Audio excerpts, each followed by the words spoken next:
لله رب العالمين والعاقبة للمتقين والصلاة والسلام على سيد الأنبياء والمرسلين وعلى آله وأصحابه أجمعين ومن تبعهم بإحسان إلى يوم الدين. أما بعد فأعوذ بالله من الشيطان الرجيم. بسم الله الرحمن الرحيم. وذكر فإن الذكرى تنفع المؤمنين. صدق الله العظيم. میرے محترم بھائیو، بزرگوں اور دوستو، اللہ جل جلالہ وعم نوالہ نے ہم سب کو بہت ساری نعمتوں سے نوازا ہے. ان نعمتوں کو ہم شمار کرنا چاہے، گننا چاہے، اس کا احسان کرنا چاہے تو نہیں کر سکتے. شیخ سعدی رحمۃ اللہ علیہ فرماتے ہیں کہ انسان جب سانس لیتا ہے تو ایک مرتبہ سانس لینے پر اگر غور کیا جائے تو انسان کو ایک سانس میں 2 نعمتیں حاصل ہوتی ہیں. وہ کیسے؟ شیخ سعدی رحمۃ اللہ علیہ فرماتے ہیں جب انسان سانس لیتا ہے ایک مرتبہ سانس اندر جاتی ہے اور اس کے بعد باہر نکلتی ہے. سانس کا اندر جانا یہ بھی بہت بڑی نعمت ہے. اگر سانس اندر نہ جائے تو بھی انسان کی موت ہے. اس پر یہ اللہ تعالیٰ کی بہت بڑی نعمت ہے. اور سانس اندر جانے کے بعد باہر نکلنا یہ بھی اللہ تعالیٰ کی بہت بڑی نعمت ہے. اندر جانے کے بعد باہر نہ نکلے تو بھی انسان کی موت ہے. تو ایک سانس کے اندر گویا ہر بندہ، ہر انسان اللہ تعالیٰ کی طرف سے عطا کی گئی 2 نعمت اسے حاصل ہوتی ہے. 2 نعمت.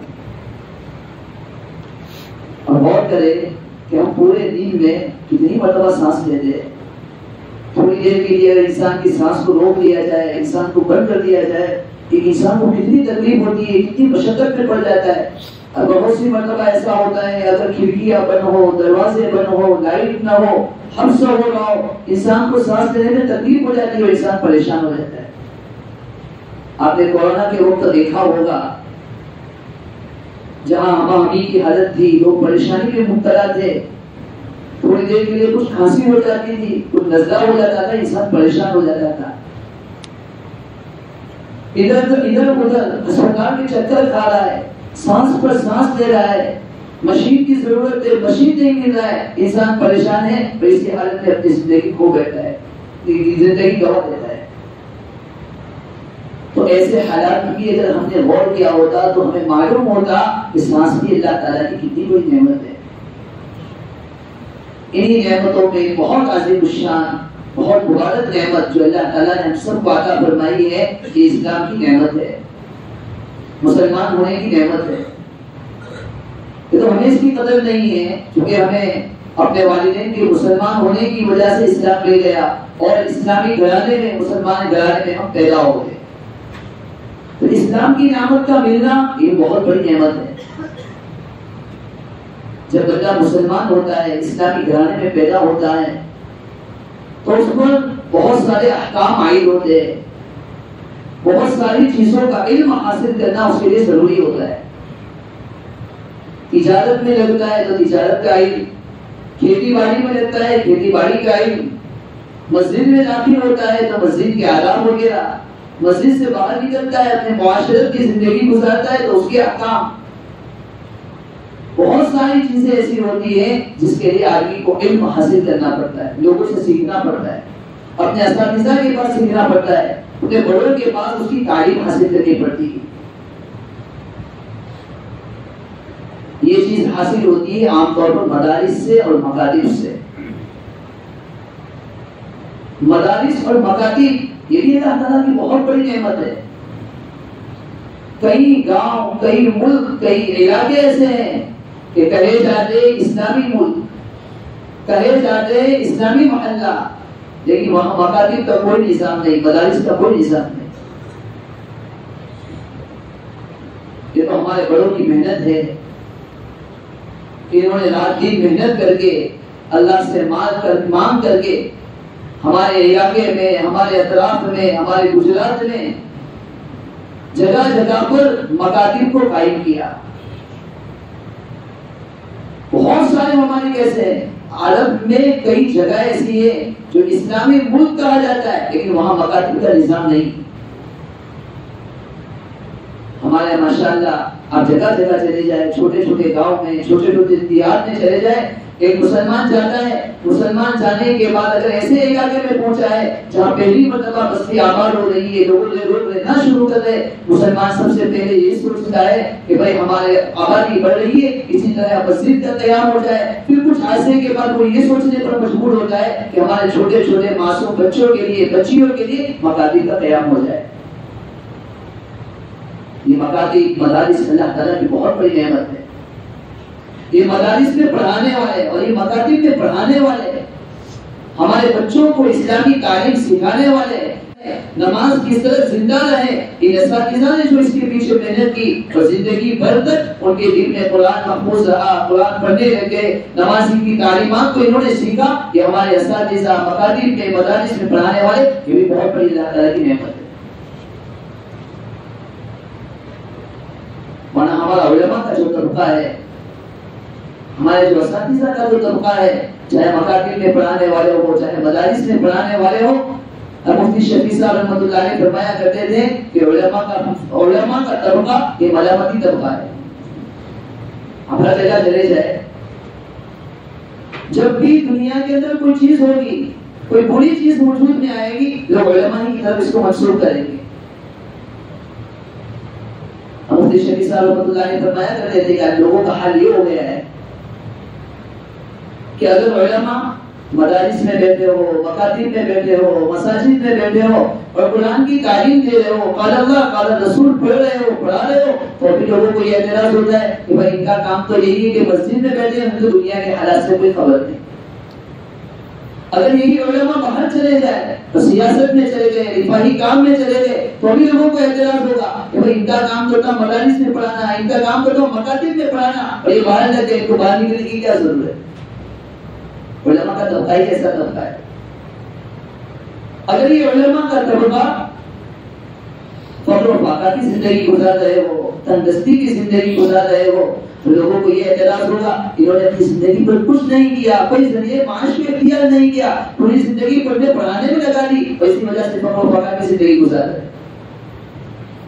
یہی علماء کا طبقہ اگر مالدار ہو جائے، اللہ تعالیٰ کی طرف سے انہیں نعمتیں عطا کی جائے، تو بھی لوگوں کا اعتراض ہوگا بھائی ان کو تو فقر و فاقہ کی زندگی گزارنا چاہیے تھا، یہ تو اچھی اچھی گاڑیوں کے اندر گھوم رہے، اچھے اچھے کپڑے پہن رہے، اچھا اچھا لباس اختیار کر رہے. علماء کا طبقہ ملامتی طبقہ ہے، لیکن علماء کی قدر کرنی چاہیے، علماء کی عزت کرنی چاہیے، علماء کا احترام کرنا چاہیے. اور یہ جو علماء ہمیں تعلیم دے رہے، جس جگہ تعلیم دے رہے، جن مدارس و مکاتب کے ذریعے سے ہمیں تعلیم پہنچا رہے، ان کی بڑی قدر کرنی چاہیے، بڑی عزت کرنی چاہیے، ان کا بڑا احترام کرنا چاہیے، اللہ کا شکر ادا کرنا چاہیے کہ اللہ نے ایسی جگہ پر مجھے پیدا فرمایا، ایسے گھرانے میں مجھے پیدا فرمایا، ایسی بستی کے اندر مجھے بھیجا جہاں ماشاءاللہ مکاتب کا نظام ہے، مدارس کا نظام ہے کہ میں اپنے بچوں کو صحیح طور پر تعلیم حاصل کروا رہا ہوں، دلا رہا ہوں.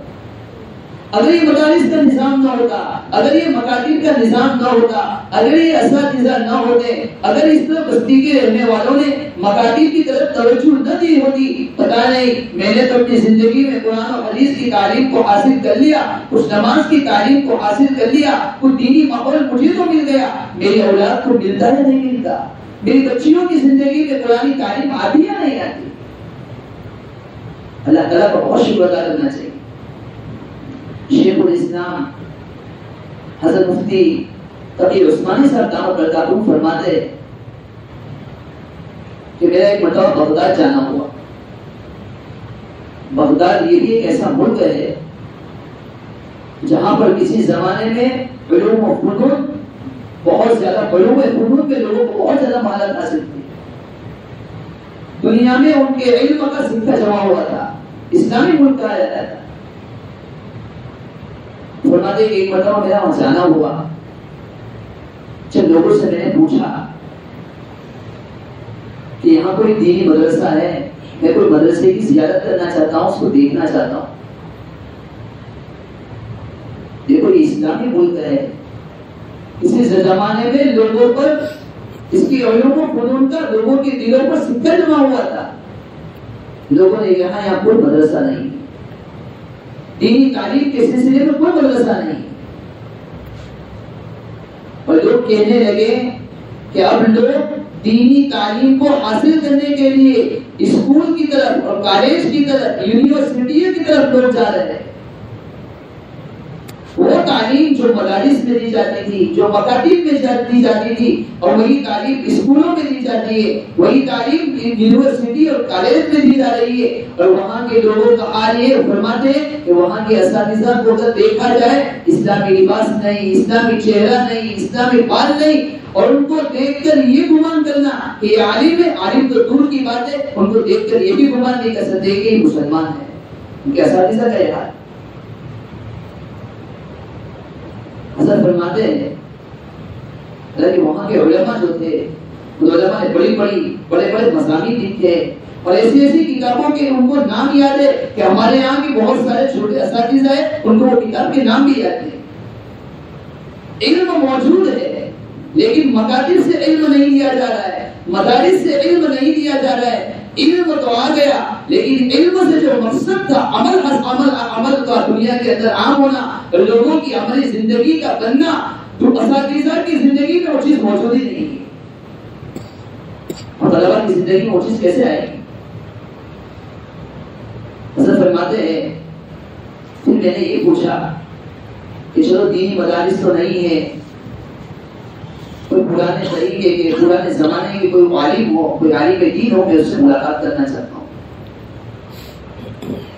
لوگوں نے کہا کہ یہ بغداد میں شیخ عبد القادر جیلانی رحمۃ اللہ علیہ کے لوگ ہیں، پورے پرانے زمانے کے، ایک مسجد میں رہتے ہیں، وہیں پر لوگوں کو مکتب پڑھاتے، مکتب کی تعلیم دیتے. حضرت فرماتے ہیں میں ان سے کہا کہ مجھے لے چلو. لوگ ان کو لے کر پہنچے، ان مولویوں سے ملاقات ہوئی. حضرت شیخ الاسلام دعوت برکاتہ فرماتے ہیں کہ ان سے ملاقات کرنے کے بعد مجھے ایسا محسوس ہوا کہ واقعتاً کوئی عالم دین ہے، کوئی متقی آدمی ہے، کوئی اللہ والا بزرگ آدمی ہے. میں نے ان سے ملاقات کی، اس سے بات چیت ہوتی رہی. حضرت فرماتے ہیں ان سے بات چیت کے بعد میرے دل میں احساس ہوا کہ واقعتاً میں جنت کی فضا میں آ چکا ہوں. بات چیت کے درمیان ان بزرگ نے، اس اللہ والے نے، اس عالم و متقی آدمی نے شیخ الاسلام دعوت برکاتہ سے پوچھا کہ کیا آپ کے یہاں مدارس موجود ہے؟ شیخ الاسلام دعوت برکاتہ نے فرمایا ہاں ہمارے یہاں مدارس کا نظام موجود ہے، مدارس کا نظام ہے. پھر پوچھنے لگے کہ آپ کے یہاں مدارس کا نظام، آپ کے یہاں مدارس میں کون سی کتابیں پڑھائی جاتی ہیں، کون سی کتابوں کی تعلیم دی جاتی ہے؟ شیخ الاسلام حضرت محمد تقی صاحب، متقی عثمانی صاحب دعوت برکاتہ فرماتے ہیں میں ان کو گنوانے لگا کہ ہمارے یہ کتاب پڑھائی جاتی ہے. حضرت شیخ الاسلام دعوت برکاتہ فرما رہے کہ جب میں نے انہیں کتابوں کے نام بتانے شروع کیے، وہ فرمانے لگے اچھا تمہارے یہاں ابھی تک یہ کتاب پڑھائی جاتی ہے؟ پھر ان کی چیخیں نکل گئی، ان کی آنکھوں سے آنسو جاری ہو گئے اور فرمانے لگے کئی عرصہ ہوا ہمیں تو ان کتابوں کے نام بھی پتا نہیں، کئی عرصہ گزر چکا، یہ کتابیں ہمارے یہاں سے ختم ہو چکی ہیں، یہ کتابیں ہمارے یہاں پڑھائی بھی نہیں جاتی، اور ہمارے کان ان کتابوں کے ناموں کو سننے کے لیے ترس رہے ہیں. مولویوں نے شیخ الاسلام دعوت برکاتہ سے فرمایا کہ آپ اپنے ملک کے علماء سے اور آپ اپنے ملک کے عوام کو میرا یہ پیغام پہنچا دینا، لوگوں کو یہ بتلا دینا کہ سب کچھ برداشت کر لینا، ہر چیز کے ختم ہونے کو برداشت کر لینا، لیکن ان مدارس اور مکاتب کے ختم ہونے کو کبھی بھی برداشت مت کرنا. یہی مدارس اور یہی وہ مکاتب ہے جس کے ذریعے سے لوگوں کو صحیح تعلیم پہنچتی ہے، لوگوں کو صحیح عقیدہ معلوم ہوتا ہے، لوگ ایمان اور اسلام کو صحیح طور پر جانتے ہیں، لوگوں کو نماز اور عقائد کی اسی کے ذریعے سے تعلیم ملتی ہے. اب اور فرمایا کہ جو ہمارے مکتب کے طلبہ، جو بچے یا بچیاں ہمارے مکتب کے اندر تعلیم حاصل کرتی ہے، اس میں سے 10%، یہ بھی شاید میں زیادہ بول رہا ہوں، 10% ایسے لوگ ہوتے ہیں، ایسے طلبہ ہوتے ہیں جو بڑے مدارس کی طرف رجوع کرتے ہیں اور بڑے مدارس میں جاتے ہیں. 90% طلبہ ایسے ہوتے ہیں کہ جو کچھ قرآن کو حاصل کیا، حدیث کو حاصل کیا، یا جو کچھ مکتب میں ضروری علوم کو حاصل کیا، اس کے بعد اپنی تجارت میں، اپنی کھیتی باڑی میں، اپنے دھندے میں، اپنی دکان میں، اپنے کام میں لگ جاتے ہیں۔ لیکن غور فرمائیں کہ چاہے ہمارے بڑے حضرات ہو، بڑے میاں ہو، چاہے کمزور ہو، چاہے مرد ہو، عورت ہو، لیکن جو کچھ جن کے پاس یہ کچھ موجود ہے، یہ قرآن کی تلاوت کر رہے، یہ اعتکاف میں بیٹھ رہے، یہ رمضان کے روزے کی کچھ مسائل انہیں معلوم ہے، انہیں کچھ دعائیں معلوم ہے، انہیں کچھ کریمیں یاد ہے، یہ بعد میں یاد نہیں کیے، یہ مکتب کے استاد نے 7 سال کی عمر میں، 6 سال کی عمر میں، 5 سال کی عمر میں جو کچھ ان کے دلوں پر نقش کیا تھا، محنت کر کے، ٹوٹا پھوٹا ڈانٹ کر کے ان کے دلوں کے اندر جو کچھ پیوست کیا تھا، آج زندگی کے 70 سال ہو چکے ہیں، 50 سال ہو چکے ہیں، 60 سال ہو چکے ہیں، لیکن وہی مکتب کا پڑا ہوا زندگی پر پڑتا جا رہا ہے۔ جنازے کی نماز ہو رہی ہے، جنازے کی نماز کی دعا میں وہی دعا پڑھ رہا ہے جو ان کے استاد نے انہیں 7 سال کی عمر میں یاد کرایا تھا۔ یا نماز پڑھ رہا ہے، نماز میں شروع کرتا ہے اللہ اکبر سے اور سلام پھیرتا ہے، التحیات ہو، درود شریف ہو، سورہ فاتحہ ہو، سنتے ہو، ٹوٹی پھوٹی کچھ یاد کی تھی، وہی مکتب کے زمانے میں یاد کی تھی اور آج تک محفوظ ہے۔ یہ ہماری مکتب کی تعلیم، اسے مکتب کی تعلیم کی خوب قدر کرنی چاہیے۔ یاد آ گیا ہمارے ہندوستان کے بہت بڑے عالم جنہوں نے ہمارے ملک کی آزادی کے لیے بہت قربانیاں دی، حضرت مفتی محمود حسن صاحب دیوبندی رحمۃ اللہ علیہ مالٹا کی جیل میں، مالٹا کی جیل کے اندر کئی عرصہ رہے، ملک کی آزادی کے لیے کئی قربانیاں دی۔ جب مالٹا کی جیل سے رہا ہوئے ہیں، دارالعلوم دیوبند تشریف لائے، علماء کا بھی مجمع ہے، طلباء کا بھی مجمع ہے، علماء اور طلباء سے خطاب کرتے ہوئے فرمایا کہ میں نے اپنی جیل میں رہتے ہوئے 2 سبق حاصل کیے۔ تاکہ جیل میں کتنی پریشانی ہوئی ہوگی، کتنی تکالیف کا سامنا کرنا پڑا ہوگا، کتنی مشقتیں جھیلنی پڑی ہوگی۔ حضرت فرماتے ہیں کہ میں نے غور کیا کہ اتنی ساری دینی جدوجہد کے باوجود، اتنی ساری محنت کے باوجود مسلمان کیوں تباہ ہو رہے ہیں، مسلمان کیوں پریشانی میں مبتلا ہے؟ اتنے ساری کوششیں کی جا رہی، اتنے سارے بیانات ہوتے ہیں، اتنی ساری زندگی کے اندر تبدیلی کے لیے محنت کی جاتی ہے، لیکن ان سب کے باوجود مسلمان کیوں تباہ ہو رہے ہیں؟ میں نے غور کیا اور علماء اور طلباء کے طبقے نے فرمایا میں نے 2 سبق حاصل کیے۔ ایک سبق قرآن کی تعلیم کو خوب عام کیا جائے، نمبر 2 لوگوں میں سے اختلاف کو ختم کیا جائے اور لوگوں میں اتحاد و اتفاق کو پیدا کیا جائے۔ 2 چیزیں ایسی ہیں، لوگوں نے قرآن تعلیم کو چھوڑ دیا اور آپس میں اختلاف پیدا کر دیا، اتحاد و اتفاق کو ختم کر دیا۔ یہ 2 چیزیں ایسی ہیں کہ ان 2 چیزوں کی وجہ سے مسلمان اتنی ساری جدوجہد کر رہے ہیں، اتنی ساری محنت کر رہے ہیں، پھر بھی مسلمان پریشانی اور تباہ ہو رہے ہیں۔ حضرت فرماتے ہیں اس کے بعد سے میں نے عزم کر لیا ہے، پختہ ارادہ کر لیا ہے کہ اب جہاں بھی جاؤں گا قرآن تعلیم کو زندہ کرنے کی کوشش کروں گا کہ قرآن تعلیم کو لفظاً اور معنن عام کیا جائے، لفظوں کے ذریعے سے مکاتب میں سکھایا جائے اور معانی کو عام کرنے کے لیے، قرآن کے معنی کو سمجھنے کے لیے، اس کی تشریح کو سمجھنے کے لیے مساجد وغیرہ کے اندر درس قرآن کو زندہ کیا جائے۔ آپ اندازہ کیجئے ایک آدمی جیل سے لیا ہو رہا ہے، علماء کا طبقہ بیٹھا ہے، طلباء کا طبقہ بیٹھا ہے، جب انہوں نے تقریر کی ہوگی، کس دل سے تقریر کی ہوگی، آج سے کئی سال پہلے تقریر کی، آج تک وہ کتاب محفوظ ہے اور علماء بیان کر رہے ہیں کہ اگر ان 2 چیزوں کو عام کیا جائے گا امت کی پریشانیاں ختم ہو جائے گی، امت کی تباہی ختم ہو جائے گی۔ اپنے تمام بھائیوں سے کہوں گا ہم اپنے مکاتب کے اندر جس طرح آپ دیکھیں ہم سب کا حال ہے، چاہے اچھا گھرانہ ہو چاہے گھٹیا گھرانہ ہو، کوئی بھی گھرانہ ہو، ہر ایک کے گھر کا یہ حال ہے۔ مکاتب کے علاوہ اسکول کی تعلیم پر تو ہر ایک توجہ دیتا ہے، کیوں اسکول کے اندر فیس دینی پڑتی ہے۔ اسکول کا حال یہ ہے کہ اسکول کے لیے ہم اپنی جان و مال کو قربان کرنے کے لیے تیار، وہاں مال بھی قربان کیا جا رہا ہے، چاہے مکاتب کی تعلیم تباہ ہو جائے، مکاتب کی تعلیم برباد ہو جائے، لیکن ہر ایک کی توجہ یہ ہوتی ہے کہ میرے بچے کی اسکول کی کبھی چھٹی نہیں ہونی چاہیے، اسکول میں کبھی چھٹی نہیں پڑنی چاہیے، اس لیے کہ وہاں پر فیس دی جاتی ہے۔ اسکول کی تعلیم سے کوئی اعتراض نہیں، دینی تعلیم اور دنیاوی تعلیم دونوں سکھانا چاہیے۔ ایک مسلمان جہاں ایک طرف قرآن و حدیث کو سیکھنے والا ہو، قرآن و حدیث میں اعلیٰ نمبر سے کامیاب ہونے والا ہو، اسکول کی امتحان میں بھی سیدھا اعلیٰ نمبر سے کامیاب ہونے والا ہو، بلکہ ہمارے اسلامی معاشرے میں اور اسلامی کلچر میں ضرورت ہے کہ اچھے سے اچھے ڈاکٹر بنے، اچھے سے اچھے وکیل بنے، اچھے سے اچھے اقتدار سیاست کے اندر لوگ سیاست میں آگے بڑھنے والے ہو، لیکن ضرورت اس بات کی ہے کہ ہمارے مکاتب کی تعلیم کی طرف بھی توجہ دی جائے۔ آج کل ہمارے معاشرے کے اندر جگہ جگہ پر آپ جائزہ ہے کہ مکاتب کا نظام تو موجود ہے، لیکن لوگوں کو اس سے جو فائدہ حاصل کرنا چاہیے، والدین کو اپنی اولاد کی طرف جس طرح توجہ کرنی چاہیے، آپ ہمارے معاشرے کا جائزہ ہے، دن بھر یہ توجہ ختم ہوتی جا رہی ہے۔ بڑے محبت کے ساتھ عرض کروں گا، کہیں ایسا نہ ہو کہ ہماری طرف سے اس نعمت کی ناقدری کی وجہ سے، اس مکاتب کے نظام کی طرف توجہ نہ دینے کی وجہ سے اللہ تعالیٰ ہم سے یہ نعمت چھین لے، اور وہ بچے جو کسی وقت اللہ کا نام لے رہے تھے، قرآن حدیث کی تعلیم کو لوگوں میں عام کر رہے تھے، کہیں ایسا نہ ہو کہ آہستہ آہستہ آنے والی نسلوں کے اندر سے قرآن و حدیث کی تعلیم ختم ہو جائے۔ اللہ تعالیٰ سے دعا ہے، اللہ تعالیٰ نے جو باتیں کہی ہم سب کو اس پر عمل کرنے کی توفیق عطا فرمائے۔ ہمارے یہاں جو نظام چل رہا ہے، اللہ تعالیٰ ہم سب کو اس کی قدردانی کی توفیق عطا فرمائے۔ آمین۔ واخر دعوانا الحمدللہ رب العالمین۔